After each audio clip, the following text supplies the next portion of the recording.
Hello అండి అందరికీ. కోటి విద్యలు కూటి కోసమే, ఇది ఒకప్పటి మాట. ఒకప్పుడు జనాలు తినడానికి తిండి, కట్టుకోవడానికి బట్ట, ఉండడానికి ఇల్లు కోసం మాత్రమే ఆలోచించేవారట. వస్తు మార్పిడి చేసుకొని అవసరాలను తీర్చుకునే రోజులవి. 4 మట్టి గోడలపైన 10 తాటాకు కమ్మలను పేర్చుకొని కాపరం పెట్టి 4 జతల బట్టలతోనే కాలం గడుపుకునే రోజులవి.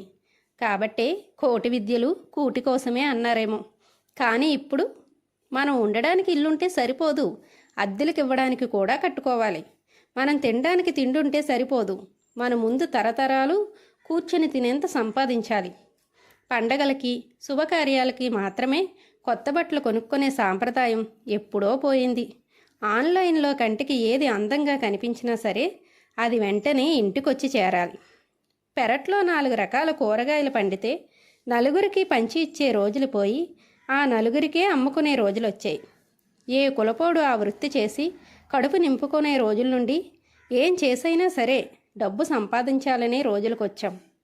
ఈరోజు కడుపు నింపుకోవడానికి కాదు, అనవసరమైన అవసరాలు, అర్థం లేని ఆర్భాటాలు, అంతులేని ఆశలు తీర్చుకోవడానికి డబ్బు సంపాదిస్తున్నాం. ప్రతి విషయాన్ని డబ్బుతో ముడిపెట్టి విలువల్ని వదిలేసి మానవత్వాన్ని మర్చిపోయి బ్రతుకుతున్నామేమో కదా. నా వీడియోస్ కనుక మీకు నచ్చితే లైక్ చేయండి, ఛానల్ని సబ్స్క్రైబ్ చేసుకోండి.